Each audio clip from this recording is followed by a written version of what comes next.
Então, nossa primeira questão que aborda delírio, um tema muito comum nas provas de residência e que é muito importante na prática clínica também. A gente tem que ter em mente algumas coisas quando a gente fala sobre delírio. Delírio é uma alteração de estado mental. A alteração de estado mental crônica a gente chama de demência. As alterações agudas são os delírios. E a gente vai passar muito rapidamente por diagnóstico, etiologia e tratamento, que é o que essa questão está cobrando da gente.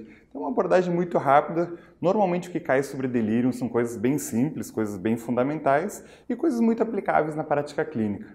Então, nós temos o delírio hiperativo, delírio hipoativo. A gente reconhece muito mais o delírio hiperativo, o paciente agitado, que não sabe onde está, que acha que está preso, que quer fugir. Nós vamos passar muito rapidamente e entender um pouquinho do delírio, situação tão comum nas internações hospitalares, especialmente em unidades fechadas, unidades de terapia intensiva, unidades de pós-operatório. É mais comum em pessoas mais idosas, pessoas com histórico de abuso de álcool, déficits cognitivos, imobilidade, alterações eletrolíticas que são comuns em pós-operatório.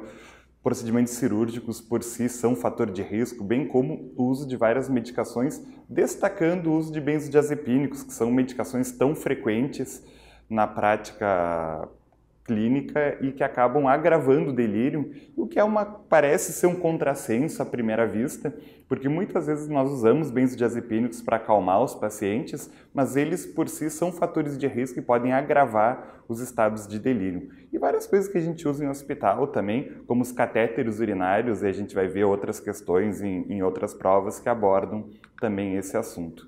E o delírio é uma situação de diagnóstico clínico, a gente não precisa de exames, não precisa de tomografia, não precisa de raio-x, não precisa de nada para fazer o diagnóstico.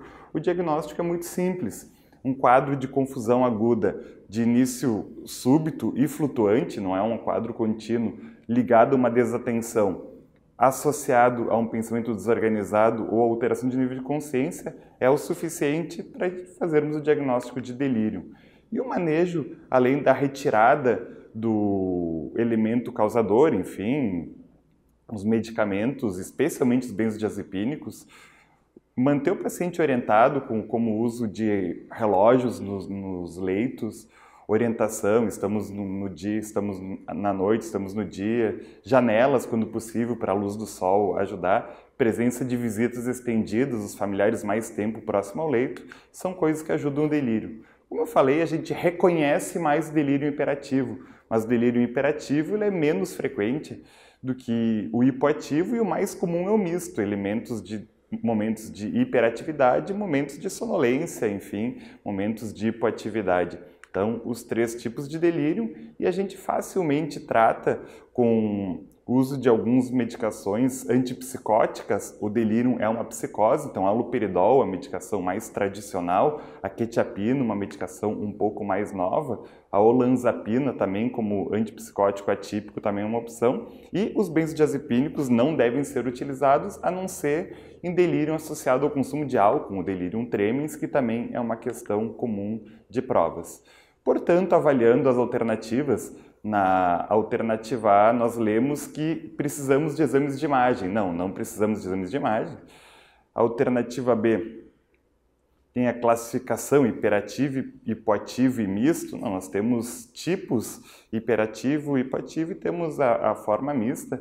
A utilização de benzodiazepínicos deve ser limitada nos casos de delírio relacionados à abstinência alcoólica. Perfeito, essa é a definição da única situação que devemos usar benzodiazepínicos.